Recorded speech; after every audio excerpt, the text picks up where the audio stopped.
وآخر دعوانا الحمدللہ. بسم اللہ الرحمن الرحیم. جناب محترم چیئرمین سینٹ صاحب، شکریہ آپ کا کہ آپ نے موقع دیا.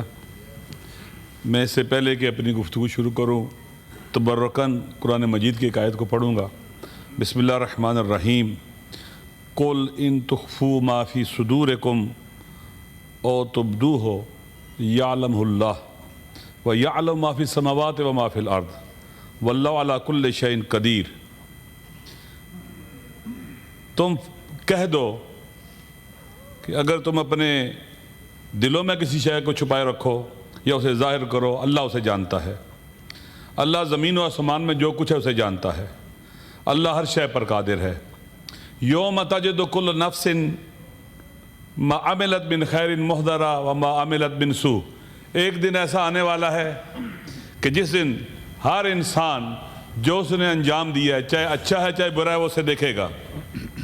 تود لو ان بینہا و بین امدا بعیدا، اور آرزو کرے گا کاش میرے درمیان اور میرے اس برے عمل کے درمیان فاصلہ ہو جائے اور خداوند متعال اور لوگوں کے سامنے شرمندگی سے بچ جاؤں.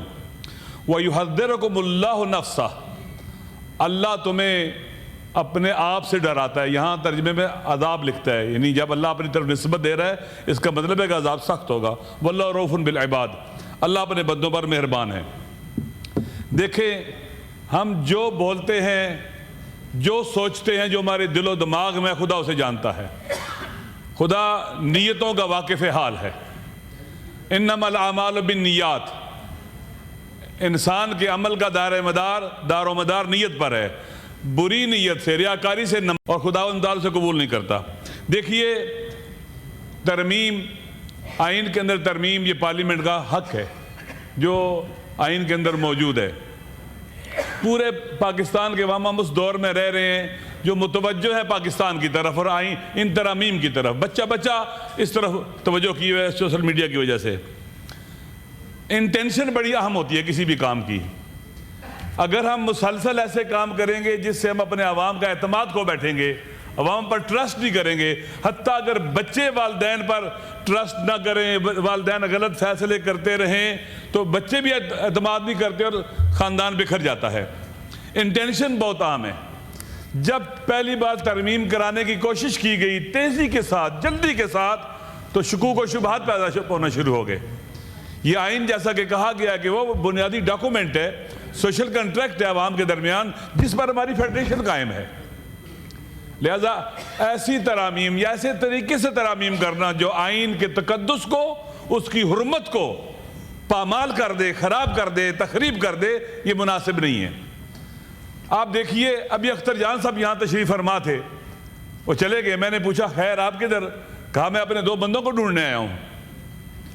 آئینی ترامیم اگر ظلم کر کے ہوں، آئین کے خلاف قدم اٹھا کے ہوں، لوگوں کو اٹھا کے کیے جائیں، بیٹھے ہیں اچھا بندے، اگر لوگوں کو اٹھایا جائے، اغوا کیا جائے، دھمکی دی جائے، یہ کون سی ترمیم ہے؟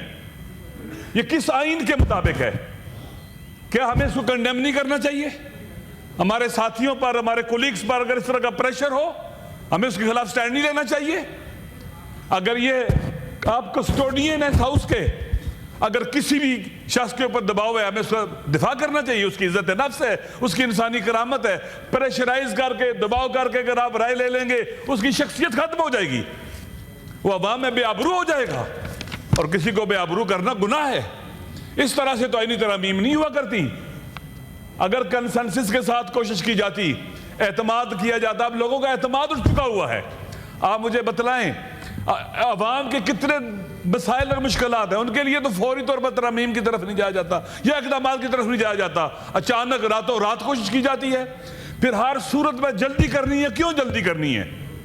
عوام کا اعتماد بہت ضروری ہے. اس دور میں جب ہم ترامیم کر رہے ہیں آئین کے اندر، پاکستان کے عوام بہت بیدار ہو چکے ہیں، بہت آگاہ ہو چکے ہوئے ہیں. لہٰذا اگر ہم خدا نخواستہ ایسی ترامیم کریں گے جس میں پاکستان کے اندر جو موجود پارٹیاں ہیں، سیاسی پارٹیاں ہیں، بالخصوص پی ٹی آئی، اگر یہ ساتھ ہی دے گی تو عوام کے اندر یہ متنازع ترمیم بھی ہو جائے گی اور آئین بھی متنازع ہو جائے گا. لہٰذا بندوں کو اٹھانا، اغوا کرنا، پریشرائز کرنا اور سختی کرنا پتہ نہیں راستے بند کر دینا، یہ کون سی ترمیم ہو رہی ہے؟ لہٰذا ضروری نہیں ہے کہ ہم آپس میں بیٹھ سکتے ہیں، یہاں پر ہم اکٹھے ہیں، ملتے ہیں، سلام کرتے ہیں ایک دوسرے کو پر اعتماد کر سکتے ہیں۔ اس کے لیے ماحول بنانا پڑتا ہے، ماحول نہ بنائیں گے تو ہم اس کا نقصان اٹھائیں گے اور پاکستان کو نقصان کریں گے۔ میری گزارش یہ ہے کہ اس وقت پاکستان کے عوام میں دیکھ رہے ہیں، ہم سب کو دیکھ رہے ہیں، خدا بھی دیکھ رہا ہے۔ ریاست کی طاقت چند ستون ہوتے ہیں جن میں سے ایک عوام کا اعتماد۔ اگر کوئی سسٹم اپنے عوام کا اعتماد کھو بیٹھے تو وہ نہیں چل سکتا، اس کے فیصلے بھی نافذ نہیں ہوتے، عوام اس کو قبول نہیں کرتے۔ میری گزارش یہ ہے کہ سینٹ کو، پارلیمنٹ کو اپنے اچھے اقدامات کے ذریعے عوام کے ٹرسٹ کو اور اعتماد کو حاصل کرنا چاہیے۔ میری گزارش، ہم چیختے ہیں کہ اٹھایا جا رہا ہے لوگوں کو، اغوا کیا جا رہا ہے لوگوں کو، پریشرائز کیا جا رہا ہے لوگوں کو، کوئی سنتا ہی نہیں ہے، کوئی جواب ہی نہیں دیتا۔ آئیں ہم پاکستان کو، پاکستان کی خاطر ہم اکٹھے ہوں، پاکستان کی خاطر ترمیم کریں، فرد واحد کی خاطر ہم نہ جائیں ایسی چیزوں کے پیچھے۔ پھر دیکھیں قانون کے اندر، آئین کے اندر 3 قوہ مہم ہے، مقننہ ہے، مجریہ ہے اور عدلیہ ہے۔ اگر ان کا استقلال کوسچن ہو جائے گا، یہ اپنا استقلال کھو بیٹھیں گے، تو اس کا مطلب یہ ہے کہ آپ کا سسٹم نہیں چلے گا۔ 3 ستون ہیں، تینوں کو مستقل ہونا چاہیے، مداخلت نہیں ہونی چاہیے۔ اگر استقلال ختم ہو جائے گا، مقننہ یا مجریہ یہ کہ ساری پاور عوام نے مجھے دی ہے، آپ مجھے بتلائیں عوام نے کہاں پاور دی ہے اس وقت ہمیں؟ 2024 8 فروری کو جو ہوا اور جو پھر 9 کو ہوا، عوام کی تو حق رائے دہی پر ڈاکہ ڈال دیا گیا۔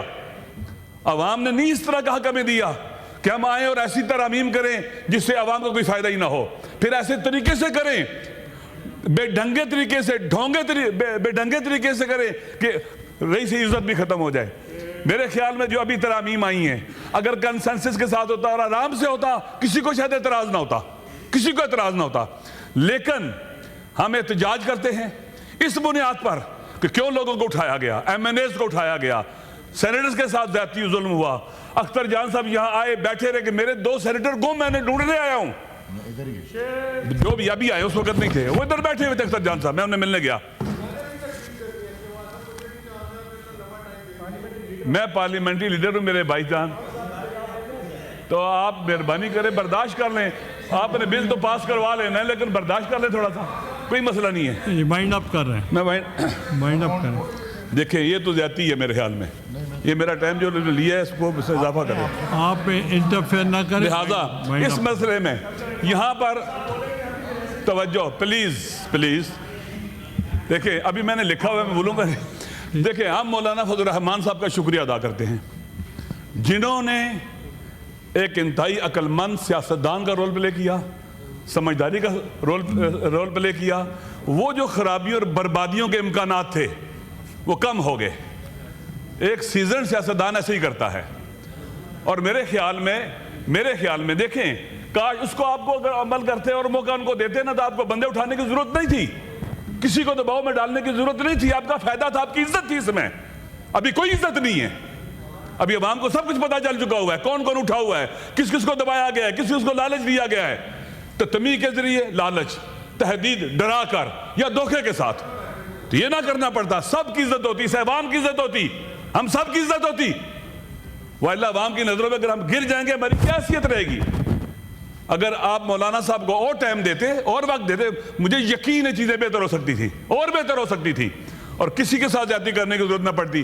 لہٰذا میں آخر میں مولانا صاحب کا شکریہ ادا کرتا ہوں کہ مولانا نے اپنے تئیں بہت زیادہ کوشش کی ہے، شکریہ، اور ان مسائل کو حل کرنے میں انہوں نے ایک رول پلے کیا ہے۔ میری بات کیا محترمہ بے نظیر بھٹو اگر آج ہوتی، وہ اس طرح کے پریشرائز کر کے اٹھا کر لوگوں کو آئین میں ترامیم کرنے کی حمایت کرتی؟ کبھی نہ کرتی وہ۔ لہٰذا میرے خیال میں آپ اس جماعت کے کسٹوڈین بھی ہیں، اس سے تعلق بھی رکھتے ہیں جس کی ایک جمہوری تاریخ ہے، آپ ان چیزوں کو ڈسکریج کریں اور ان کا راستہ روکیں تاکہ ہمارے ملک میں آئندہ ہمارا اعتماد بڑھے، ٹرسٹ بڑھے، حیثیت اور اہمیت بڑھے۔ شکریہ۔ سبسکرائب کریں اور بیل دبائیں تاکہ کوئی خبر رہ نہ جائے۔